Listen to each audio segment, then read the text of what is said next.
Isang mapagpalang umaga sa ating lahat, mga kapatid ko kay Kristo, mula sa The Solid Rock Morning Devotion, isang kagalakan na muli tayo ay makapagbulay-bulay sa salita ng Panginoon sa umagang ito. Mga ilang minutong pagbubulay-bulay ng mga salita ng Panginoon upang papurihan at sambahin ang ating Panginoong Hesukristo. Ang ating pong pagbubulay-bulayan ngayong umaga ng Lunes ay matatagpuan sa Malakias, Kabanata 3, Talatang 6. Malakias, Kabanata 3, Talatang 6. Ito ang sinasabi, "Ako si Yahweh, hindi pa kayo lubusang nalilipol, sapagkat hindi ako nagbabago sa aking pangako. Subalit, tulad ng inyong mga ninuno, tumalikod kayo at sinuway ninyo ang aking mga kautusan." Pinagpala na po tayo sa pagbabasa at pagkarinig ng kanyang mga salita. Tayo po ay manalangin. Ama naming Diyos na makapangyarihan sa lahat, naririto muli ang iyong mga anak upang ikaw, Diyos, ay papurihan at sambahin. Maraming salamat, Panginoon, sa isang gabing nagdaan sa aming mga buhay na kami ay iyong iniingatan mula sa aming pagtulog. Maraming salamat, Panginoon, sa muli mong pagkising sa amin, sa muli mong pagbibigay ng buhay, ng lakas at ng karunungan.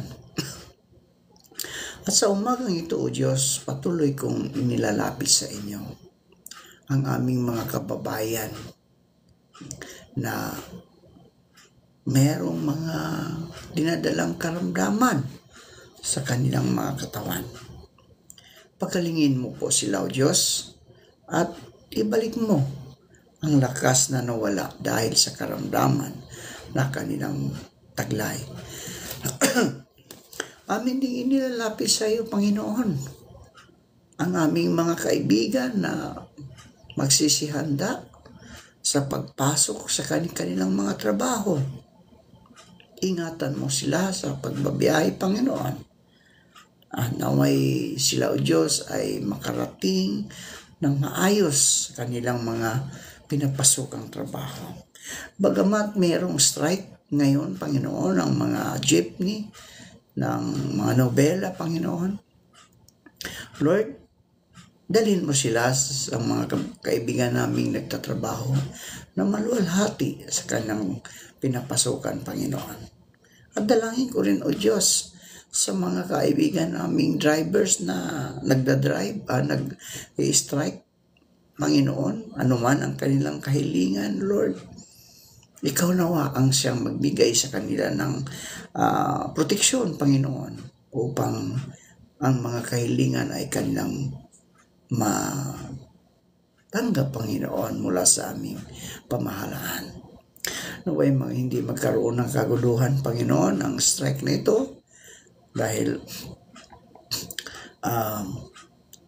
wala pong mga mangyaring hindi maganda dahil sila po, Panginoon, ang maapektuhan sa kanilang pag-i-strike, O Diyos.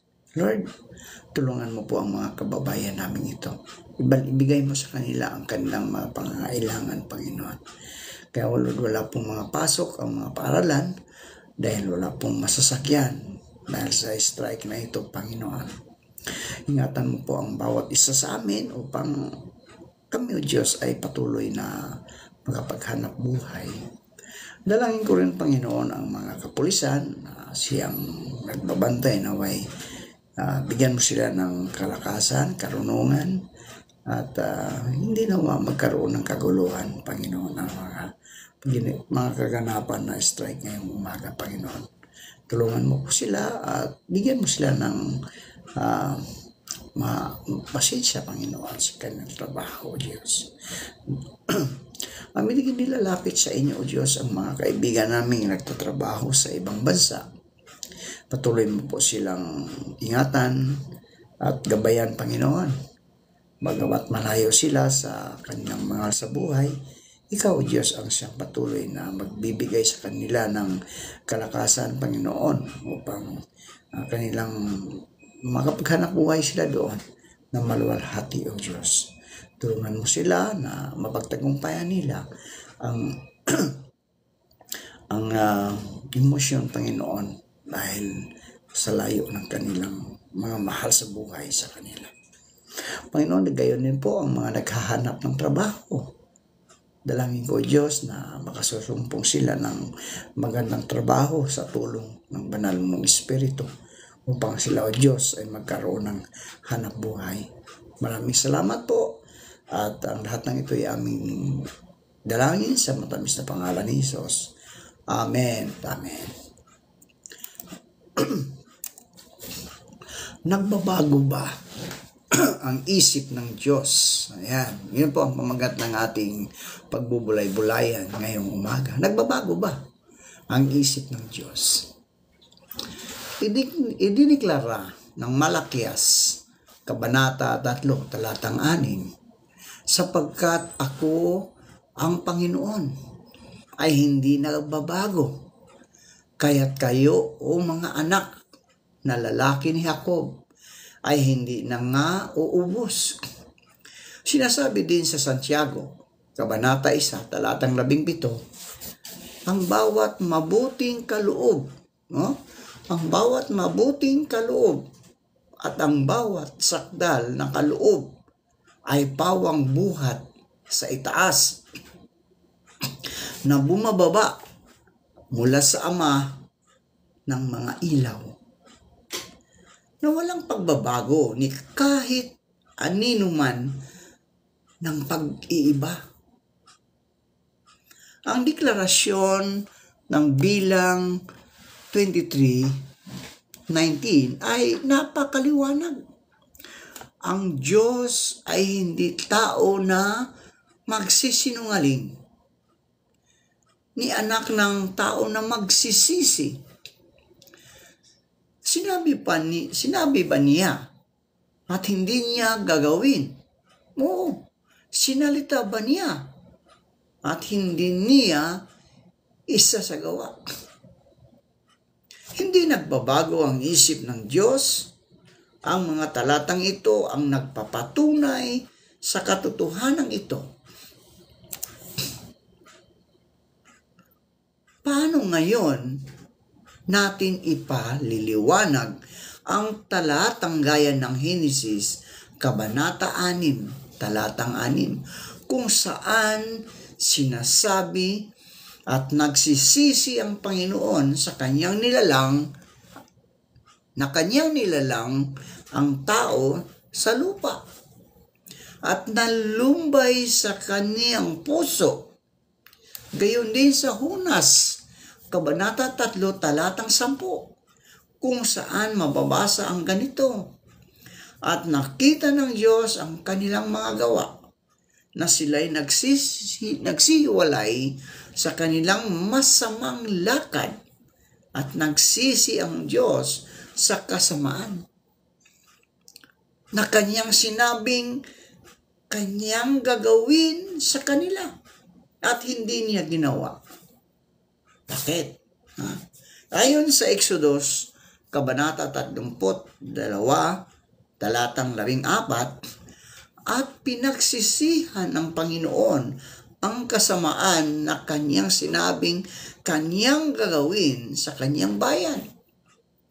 Ang mga talatang ito ay nagpapahiwatig na ang Panginoon ay nagsisisi at tila sinasalungat ang doktrina na hindi nagkakamali ang Diyos.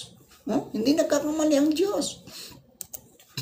Gayunman, ang isang masusing pag-aaral sa mga talatang ito ay magpakita na ang ito ay hindi indikasyon na ang Diyos ay nagbabago ng isip.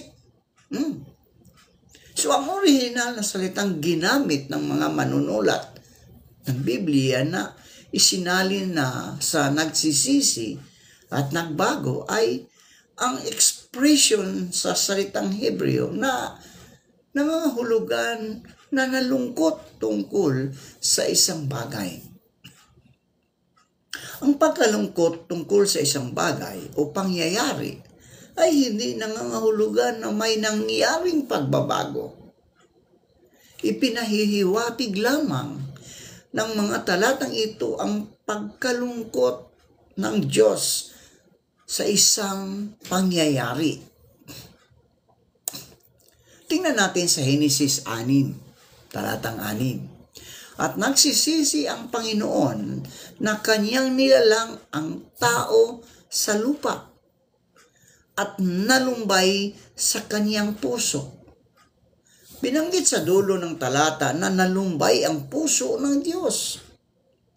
Sinasabi ng talatang ito na nalungkot ang Diyos sa ginawa ng tao.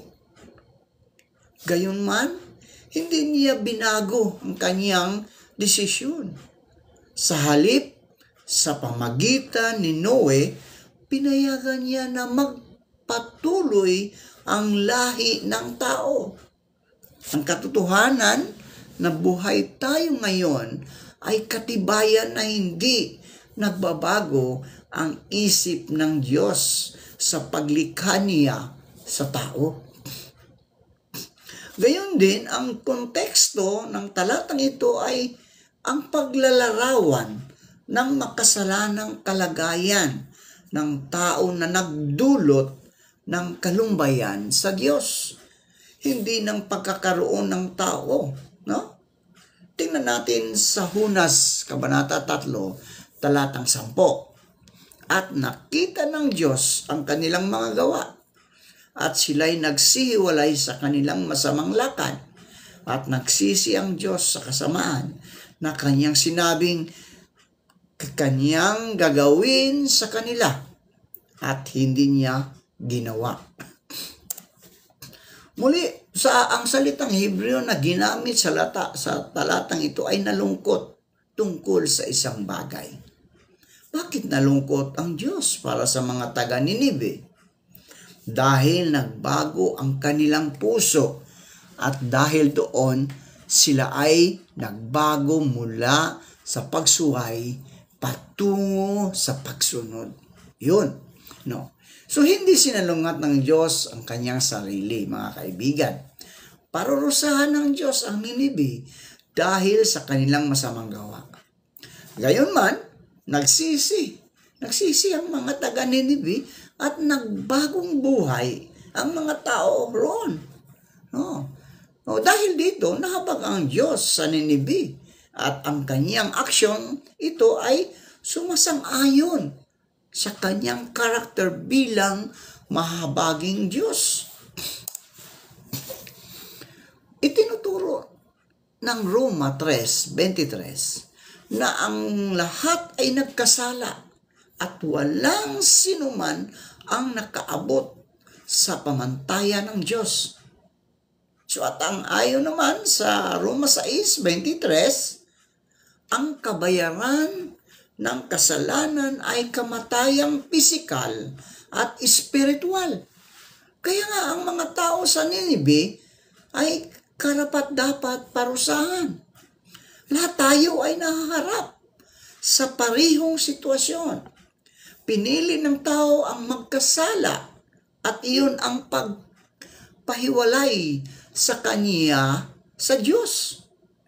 Hindi mga sisisi ng tao ang Diyos sa kanyang sasapitin. No? Hindi masisiti. Kaya salungat sa karakter ng Diyos na hindi parusahan ang mga taga-Ninive kung nagpatuloy sila sa kanilang kasamaan. Nagsisisi ang mga taga-Ninive at sumunod sa Diyos. At dahil doon, hindi na niya sila pinarusahan gaya ng kanyang plano. Ang pagbabago ba ng mga taga-Ninive ang nagpabago sa isip ng Diyos? Hindi. Hindi, kaibigan. Hindi kailanman mababago ng tao ang desisyon ng Diyos. Ang Diyos ay mabuti at makatarungan, at inibig niya na hindi na sila parusahan ayon sa kanyang mabiyayang kalooban. Ang itinuro talaga ng mga talatang ito ay hindi nagbabago ang Diyos. Dahil kung hindi niya kinahahabagan ang mga taga Nineveh, sasalungatin niya ang kanyang pagiging mahabagin. Ang mga talata sa kasulatan na tila ipinahiwatig na nagbago ang isip ng Diyos ay mga figura ng salita na tinatawag na anthropopathism o pagbibigay sa Diyos ng damdamin tulad ng damdamin ng tao na ginagamit ng manunulat sa kanilang pagtatangka na ipaliwanag ang damdamin ng Diyos. Ito ay ang mga talata na nagpapakita na may isang bagay na gagawin ng Diyos. Ngunit sa halip na gawin ang bagay na iyon, ay iba ang kanyang ginawa. Sa ating palagay, mga kaibigan, bilang mga tao, iyon ay pagbabago. No? Ngunit sa Diyos na nakakaalam ng lahat ng bagay at makapangyarihan sa lahat, ang mga salitang ito ay hindi nangangahulugan na nagbabago nga ang kanyang isip. Perpekto ang kapangyarihan at kaalaman ng Diyos sa kanyang gagawin. Sa katunayan, mga kaibigan, ang Diyos din ang gumagawa at nagtakda sa tao upang ganapin ang kanyang perfectong plano na nagpapahayag ng wakas mula sa pasimula at mula ng mga unang panahon ng mga bagay na hindi pa nangyayari, na nagsasabi, ang payo ko ay mananayo at gagawin ko ang aking buong kaligayahan. Oo, aking sinalita, akin namang papangyarihin, aking pinanukala, akin namang gagawin. Ayon sa nasusulat sa Isaiah 46, talatang 10 hanggang 11. Nagpapala ang Diyos sa napipintong pagunaw niya sa Ninive, mga kaibigan. At alam niya na ito ang magiging dahilan ng kanilang pagsisisi. Binalaan niya ang Israel na lilipulin niya sila at alam niya na mamagitan si Moses para sa kanila. Hindi kailanman pinagsisihan ng Diyos ang kanyang mga ginawa, ngunit nalungkot lang siya, mga kaibigan, sa mga ginagawa ng tao. Hindi nagbabago ang isip ng Diyos, mga kaibigan, kundi sumasang-ayon lamang siya sa kanyang salita at katangian dahil sa ating pagtugon sa kanyang mga gawa. Manalangin tayo. Maraming pong salamat, Panginoon, sa mga salitang aming napagbubulay-bulayan ngayong umaga. Talaga namang, Panginoon, na hindi naman nagbabago ang iyong isip. Binibigyan niyo na lang kami ng pagkakataon o chances na magbalik loob sa inyo upang kami, O Diyos, ay hindi mapahamak ang aming buhay pisikal at buhay espiritual. Kaya, Panginoon, kami po ay nagpapasalamat na sa pagkakataong ibinigay ninyo sa amin upang kami, O Diyos, ay magbalik loob sa iyong harapan. Upang kami, O Diyos, ay maligtas. Dahil ang kabayaran ng aming mga kasalanan, Panginoon, ay kamatayan. Totoo nga po yun. Kamatayang pisikal at kamatayang espiritual doon sa impyerno, sa dagat-dagatang apoy ng impyerno. Kaya, Lord, salamat, O Diyos, sa pangalawang pagkakataon na ipinagkaloob mo sa bawat isa sa amin. Naway ang puso namin, Panginoon, ay palambutin mo, Panginoon, upang ikaw ang aming Diyos na patuloy na gumagabay sa aming mga buhay at kami ay sumusunod sa iyong kalooban dito sa lupa, Panginoon. Tulungan mo po ang iyong mga anak sa umagang ito, Panginoon, na magsisipasok. Pagpalain mo po ang lahat ng nakikinig ngayong umaga at ilayo mo po sila sa anumang kapahamakan. Maraming salamat sa pangalan ni Jesus. Amen.